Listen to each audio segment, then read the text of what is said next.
ఇవే జీవన తరంగాలు, ఇవే ఇవే జీవన తరంగాలు, జీవన తరంగాలు. తనతో పాటు వెళితే ఆయనకు అండగా ఉండాలని మన ఉద్దేశం. కానీ వాళ్ళలా అనుకోరు. ఈయన తప్పులో వీళ్ళకి వాటా ఉందని అనుమానిస్తారు. మనం చెప్పింది వాళ్ళు నమ్మరు. సరే అమ్మా, వదిలేమ్మా. ఒకవేళ లెక్చరర్ కంప్లైంట్ ఇచ్చుంటే మీ నాన్న జైల్లో ఉంటారు. అప్పుడు బెయిల్ కోసం అప్లై చేసుకోండని వాళ్లే ఇన్ఫార్మ్ చేస్తారు. ఆ ప్రకారం మనం నాన్నని వెనక్కి తీసుకురావడానికి వెళ్తే తనక్కడే ఉంటానని అంటే అది చూసి వాళ్ళు ఏమనుకుంటారో ఏమోనని నా భయం. చాలమ్మా. అడిగావు కదా కీర్తి, మరి నువ్వు ఎలా రియాక్ట్ అవ్వాలో చెప్పు. ధరణి, సరే కుదిలేదాన్ని. అమ్మా, తన మనసులో ఉంది. ఇదేం ఆడది, భర్త కనపడటం లేదు అంటే కనీసం కంప్లైంట్ ఇవ్వలేదు. పైగా ఏ బాధ లేకుండా రోజు టిఫిను భోజనాలు హాయిగా చేస్తోంది అని. నన్నంటున్నావా అమ్మా? నేను ఆఫీస్కి వెళ్ళాలి. ఉద్యోగం చేయకపోతే బతుకు లేదు. నా భర్త ఎక్కడికో పారిపోయాడు అని ఇంట్లోనే కూర్చోలేను కదా. అప్పులు ఎవరు తీరుస్తారు? ఇంట్లో అవసరాలు ఎవరు చూస్తారు?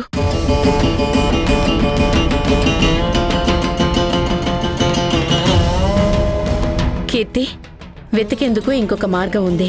పేపర్లో వేయించనా? వేయిస్తే ఏమని వేయించను? ఎక్కడున్నా త్వరగా రండి. మీరు లేకుండా మాకు దిక్కు తోచడం లేదు. మీ భార్య అనారోగ్యం పాలైంది, కూతురు భోజనం మానేసింది, మీ మీదే ఆధారపడి బతుకుతున్నా మళ్ళీ వదిలి వెళ్ళకండి. ఏదైనా తప్పు చేసుంటే పెద్ద మనసుతో క్షమించి ఇంటికి చేరుకోండి. అందరూ నిద్రాహారాలు మాని ఎదురు చూస్తున్నామని వేయించాలా? చాలమ్మా. సరే, నువ్వు చేసిందే కరెక్ట్. I'm sorry.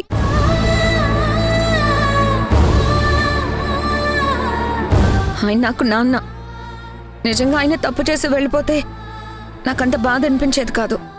కానీ నిజం తెలిసాక కూడా మీరు ఇలా మాట్లాడితే ఎలా? కనీసం నేనైనా నాన్న వెళ్ళేటప్పుడు మీరు వెళ్ళొద్దు, నాకు నీ అవసరం ఉంది అని చెప్పాల్సింది. నాన్న నా పాపానికి ప్రాయశ్చిత్తం చేసుకోవాలి అని అంటే అప్పుడు ఆయన మనసుకి హాయిగా ఉంటుందని నేను వదిలేశానమ్మా. మీరు కూడా అలాగే వదిలేయండి. వెతకడానికి ఎక్కడికి వెళ్ళొద్దు. ఆగు, ఇప్పుడు నేనేం చేయాలో చెప్పు. నీ ఇష్టం. చూడు, అదెలా వెళ్ళిపోతుందా? నన్నేం చేయమంటావు? నాకేం తెలుసే? కొడుకు దగ్గరికెళ్ళి చేతులు పట్టుకొని అడుగుతాను. నాన్న వెళ్ళిపోయారు, శ్రద్ధగా శ్రాద్ధం చేయరా అని అడగాలా? ఇంట్లో ఉండి ఎంత బాధ పెట్టాడో, ఇప్పుడు వెళ్ళిపోయి కూడా అంతే క్షోభ పెడుతున్నాడమ్మా. ఆ దేవిక తన పాటికి తను ఉండుండొచ్చు. ఆ లెక్చరర్ ప్రమోద్ నిజం చెప్తే చెప్పాడో, ఆ సంగతి దీనికి చెప్పాలా? మీ నాన్న నిర్దోషి అని ఇప్పుడు ఆయన కోసం వెతకుండా ఇలా ఉండిపోవడం మన తప్పు అవుతుంది.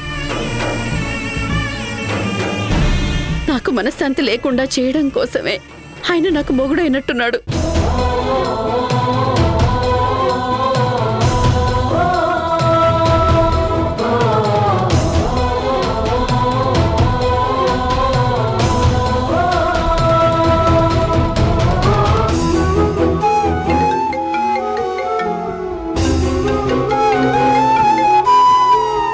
హలో, ఏం దరిద్రపు జాతకమేనిది?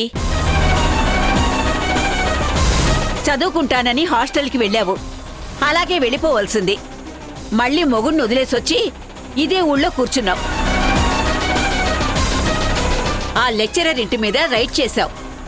నువ్వు చేసిన పనికి మాలిన పనికి కీర్తి పెళ్లి ఆగిపోయింది. ఆయన ఏం చెప్తే అది విని నువ్వెందుకే ఆ విషయం కీర్తికి చెప్పావు? నిజమో అబద్ధమో, తప్పో ఒప్పో, అందరూ నమ్మిందే మేము నమ్మాము. భగవంతుడి మీద భారం వేసి కళ్ళు మూసుకుని కూర్చున్నాం.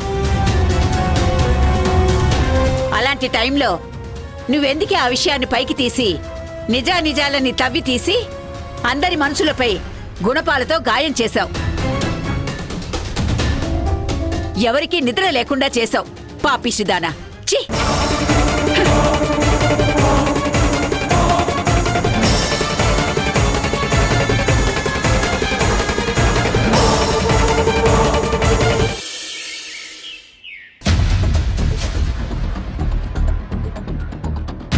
నువ్వు వెళ్ళాలి అనుకుంటే వెళ్ళరా. ఆ తర్వాత నన్ను తిట్టుకోవద్దు. కఠినాత్ముడు కొడుకును చూడ్డానికి కూడా పంపించలేదు, వరస్టుగాడు అనుకోవద్దు. సరే వద్దులేండి. ఆదివారం ఉదయం 1 గంట పేరెంట్స్కి పర్మిషన్ ఇస్తారు. నాకు తెలిసి నా కొడుకు నన్ను రావద్దనే అంటాడు. ప్లేట్లు కడగడం నేర్చుకుంటే క్రమశిక్షణ అలవాటవుతుంది అన్నాడు. వాడిది తెలిసి తెలియని వయసు. కథలు చెప్తున్నాడు కథలు. ప్లేట్లు కడగడం కాదు, తల్లి తండ్రిని ధిక్కరించడం. ఇక్కడ భుజాలపైన ఎక్కించుకుని తలపై ఎక్కించుకుని ప్రపంచం అంతా చూపించడం తండ్రిగా నేను చేసిన తప్ప? నీకు బాగా ఆరాటం కదా. కొడుకు త్వరగా చేతికొచ్చి వాడి కాళ్ల మీద వాడు నిలబడాలని. అప్పుడు ఈ వరస్ట్ ఫాదర్తో వాడికి, ఈ వరస్ట్ మొగుడుతో నీకు ఏ అవసరం ఉండదు కదా. మీరు పగలి తాగడం మొదలుపెట్టారు. ఇలాగైతే ఎలా అండి? శ్రవణ కుమారుడు తెలుసా? అదే పురాణాల్లో తల్లిదండ్రులను కావిడిపై భుజాన మోసుకుని తిరిగాడే ఆ శ్రవణ కుమారుడు. వీడేమో హాస్టల్లో ప్లేట్లు గ్లాసులు చేత్తో పట్టుకుని క్యూలో నిలబడతానంటున్నాడు వరస్టుగా. ఆరోగ్యం చెడిపోతుందండి. హే పోవే.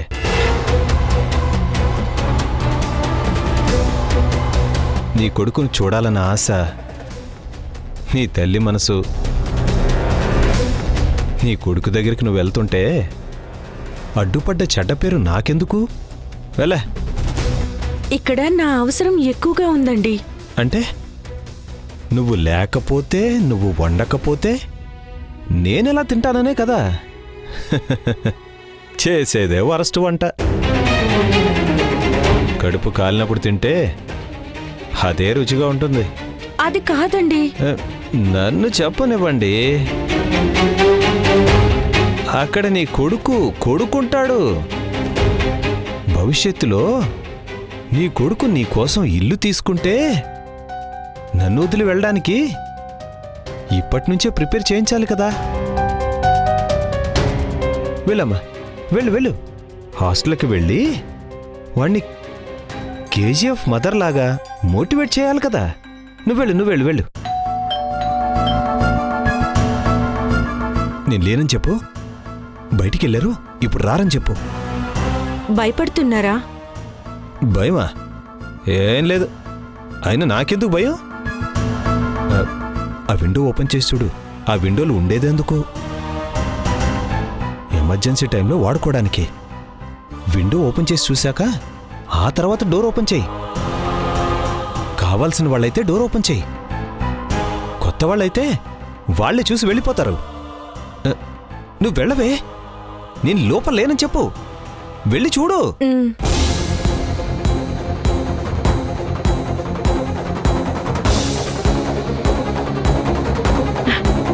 రండి. పదమ్మా. పుష్ప, ఎలా ఉన్నావు? అమ్మ రాలేదా? ఊరిలో ఏదో పూజ అని ఊరికెళ్ళిందమ్మా. పుష్ప ఒక్కతే ఉందని ఇక్కడికి తీసుకొచ్చాను. శ్రీనివాసు, రండి కూర్చోండి. ప్రకాష్ గారు ఉన్నారమ్మా? ఏం తీసుకుంటారు? శ్రీనివాస్ రా. అమ్మాయిని లోపలికి తీసుకెళ్ళు. రా శ్రీనివాస్. కళ్యాణ్, నేను ఆఫీస్కి బయలుదేరుతున్నా.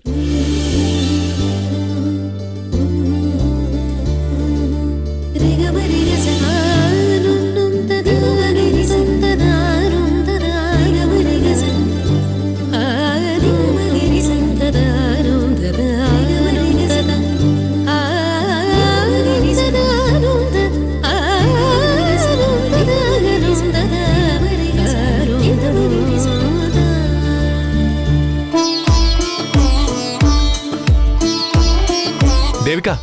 గుళ్ళో అమ్మవారి దర్శనం సూపర్గా జరిగింది. అమ్మవారిని ఎంత అందంగా డెకరేట్ చేశారో తెలుసా? అమ్మవారిని చూసే ఛాన్సు నాకు లేకుండా నన్ను వదిలి వెళ్లారు కదా. నేను మీతో మాట్లాడను. సారీ ఆంటీ, మీరేదో కాన్ఫరెన్స్ కాల్లో బిజీగా ఉన్నారు. ఈలోపు తొందరగా వెళ్ళొద్దామని వెళ్ళాం. మీరు రాకపోయినా మీ పేరు మీద అర్చన కూడా చేయించాం. ఇదిగో ప్రసాదం తీసుకోండి. ప్రసాదం అన్నారు కాబట్టి కాంప్రమైజ్ అవుతున్నాను, లేదంటే అసలు మాట్లాడేదన్నే కాదు. Thank God. ఈ రోజంతా ఎక్కడ నువ్వు మాతో మాట్లాడకుండా స్ట్రైక్ చేస్తావేమో అని టెన్షన్ పడ్డాను. నేను కూడా అలాగే అనుకున్నాను. ఇంకొకసారి ఇలా చేస్తే అప్పుడు ష్యూర్గా స్ట్రైక్ చేస్తాను. సారీ కమిషనర్ గారు. మళ్ళీ ఇది రిపీట్ కాకుండా చూసుకుంటాను, ఓకేనా? అవును మేడం.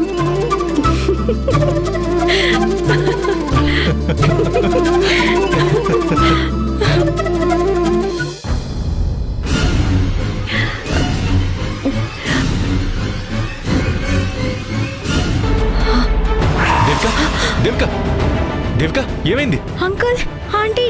దేవిక, ఏమైందా ఆంటీ? అంకుల్, ఆంటీకి ఏమైంది? ఆంటీ, దేవిక, లేవండి ఆంటీ. దేవిక. ఆంటీ, కళ్ళు తెరవండి ఆంటీ. దేవిక, ఆంటీ, ఏమైంది దేవిక? ఆంటీని హాస్పిటల్కి తీసుకెళ్దాం అంకుల్. దేవిక, దేవిక.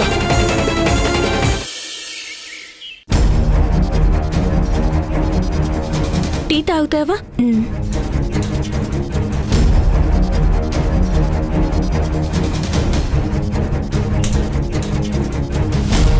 ఆయన చాలా భయపడుతున్నారు. ఎందుకో ఏమిటో నీకు తెలుసా? నాన్న కూడా ముందిలా లేరు, తను భయపడుతున్నారు. ఈయన మునుపటి కంటే ఎక్కువగా తాగుతున్నారు. తాగుతున్నాను అంతే శ్రీనివాస్, నిద్ర పడ్డం లేదు. ఆ నీలకంఠం గోవిందమూర్తితో మాట్లాడొస్తున్నాను. No use. No no no, almost settle అయిపోయినట్టే. ఇద్దరు కాంప్రమైజ్ అయిపోయారు. మీరేదో చూసి చూడనట్టుండండి. ఇన్స్పెక్షన్ అయ్యింది. శాంక్షన్కు కన్స్ట్రక్షన్కు మధ్య చాలా వేరియేషన్స్ ఉన్నాయని తెలుసు. వాళ్ళిద్దరూ మాట్లాడుకుని మామ అనుకుంటే సరిపోతుందా? ప్రభుత్వం చూస్తూ ఊరుకుంటుందా? అడుగుతుంది. డిపార్ట్మెంట్కు ఆన్సర్ చెప్పాలి. ఎందుకు యాక్షన్ తీసుకోలేదు అంటే ఏం చెప్పాలి? వేరియేషన్స్ లేవని రాయండి. ఉన్నాయి కదా వేరియేషన్స్, రాయండి సార్. మీరు ఎగ్జిక్యూటివ్ ఇంజనీర్, మీరు ఏది రాస్తే అదే ఫైనల్. అదే, నేను ఎగ్జిక్యూటివ్ ఇంజనీర్ని, మీరు సూపరింటెండెంట్. ఈజీగా చెప్తారు. కానీ ఫైనల్ రిపోర్టుపై సైన్ చేయాల్సింది నేను. కాబట్టి ఏది పడితే అది రాస్తే జాబులోంచి తీసి అవతల పారేస్తారు. వాళ్ళిద్దరికీ చెప్పే న్యాయంగా ఉందాం, సరేనా? ఇకరైనా న్యాయంగా ఉంటారా అని. మీ నాన్న నిజాయితీపరుడైతే నీకు విడాకులు అయ్యేవి కాదు కదా.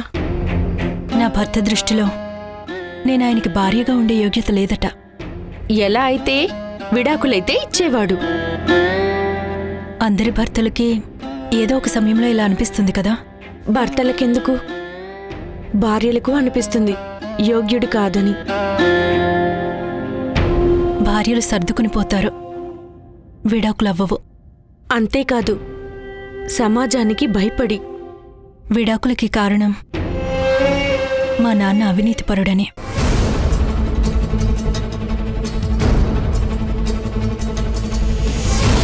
సన్నీ హాస్టల్కి వెళ్ళాడంట కదా.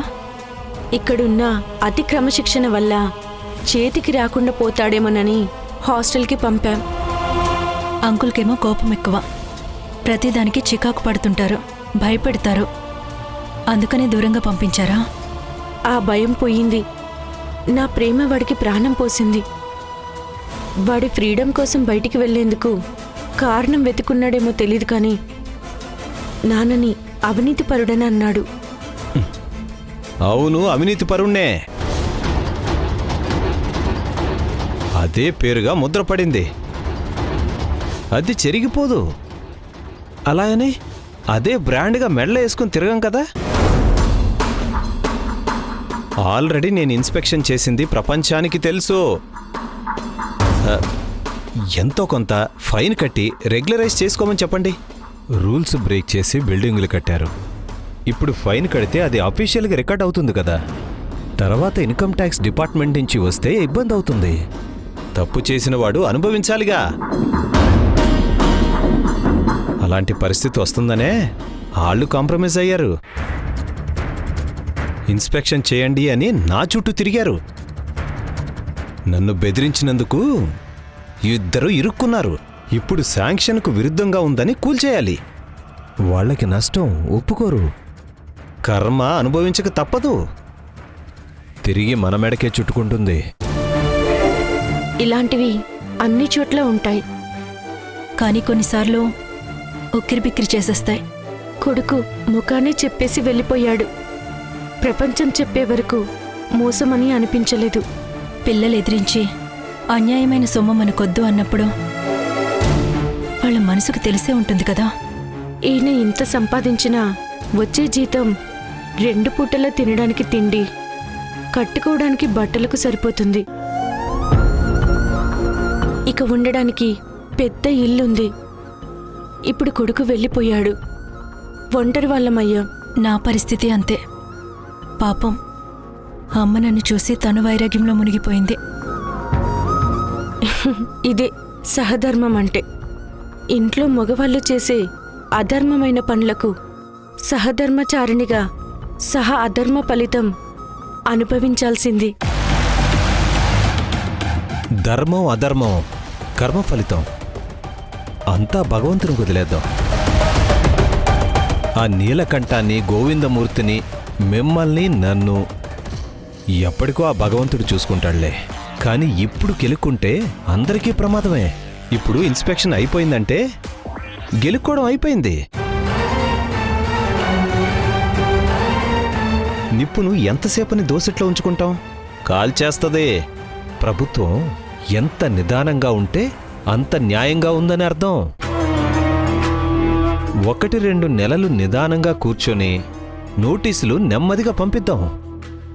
ఆలోపు మీరు కోర్టుకెళ్ళి ఒక స్టే తీసుకురండని, దానితో 6 నెలలు, సంవత్సరమో 2 సంవత్సరాలు గడిచిపోతాయి. ఆలోగా మీరిక్కడ ఉండరు, ఎక్కడికో ట్రాన్స్ఫర్ అయిపోతారు, ఫ్యామిలీతో సహా వెళ్ళిపోతారు. అనుభవజ్ఞులు మీరు. చెప్తాను వాళ్ళకి ఇలా చేయండి అని.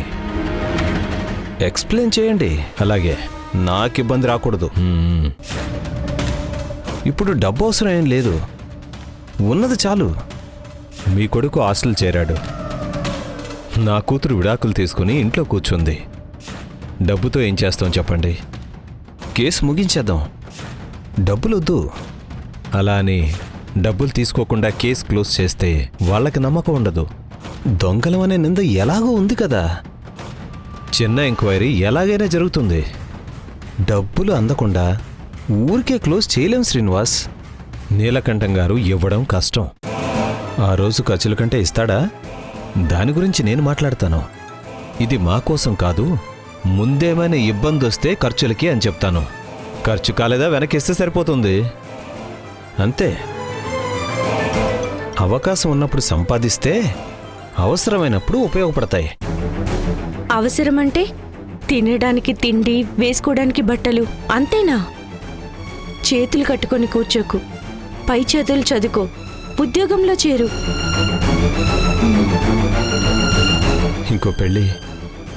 ఇంకో పెళ్ళి చేయి శ్రీనివాస్. నీ అల్లుడికి కడుపు రగిలిపోవాలి. మన కమ్యూనిటీలో పేరు రిజిస్టర్ చేస్తాను. అమ్మాయికి మళ్ళీ పెళ్లి చేద్దాం. దీని గురించి నేను అమ్మాయితో ఎలా మాట్లాడగలను? ఇంకాస్త టైం తీసుకోవాలి.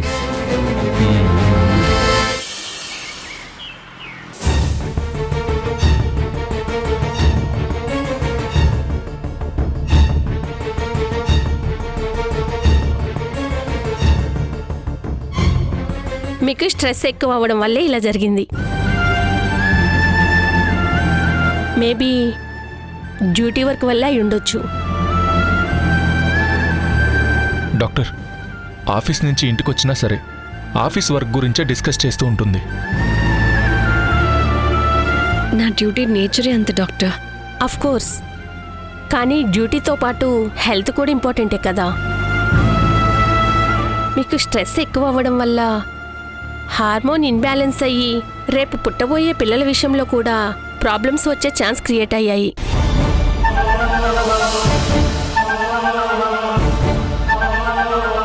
భయపడాల్సిందేమీ లేదు. ప్రాపర్గా ట్రీట్మెంట్ తీసుకుని టైంకి భోజనం చేసి టైంకి నిద్రపోతే అంతా సెట్ అవుతుంది. Okay doctor. మీరు నెగ్లెక్ట్ చేస్తే డిప్రెషన్లోకి వెళ్ళే ప్రమాదం ఉంది. అంతదాకా రాదు madam. I will take care of my self. ఈ మెడిసిన్ ఫాలో అవ్వండి. Okay doctor. ఈ టైనోర్ పౌచ్ని ఎందుకు వేసుకున్నారు? మా నర్సుని తీసేయమని చెప్పానే. తీసేశాను మేడం.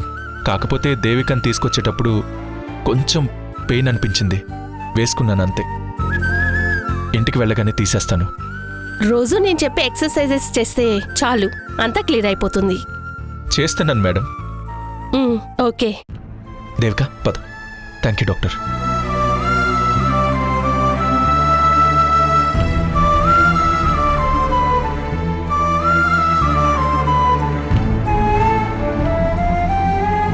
డాక్టర్ అన్న దాని గురించి ఓవర్గా థింక్ చేయకు దేవిక. నువ్వు రెస్ట్ తీసుకుని టైంకి భోంచేస్తే మళ్ళీ ఈ హాస్పిటల్ వైపు తిరిగి చూసే పనుండదు. బిడ్డ పుట్టే విషయంలో ఎఫెక్ట్ అవుతుందని చెప్పారు కదా, అది తలుచుకుంటేనే. ఈ డాక్టర్స్ మన ప్రాబ్లం 1% ఉంటే 20% ఉన్నంతగా చెప్తారు. చూడు, నువ్వేం వరీ అవ్వకు. నిన్ను కేరింగ్గా నేను చూసుకుంటాను.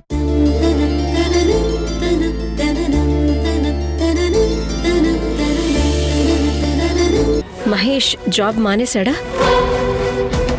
భార్య జేబు చూస్తూ తల్లి కడుపు చూస్తుందని అంటారు. మీకు టైం కలిసి రాకపోవటంతో కలిసి ఉందామని వచ్చారు. కానీ నేను కలిపి పాప మూట కట్టుకోలేను. ఏమనుకోకు, ఇక నువ్వు వెళ్ళొచ్చు.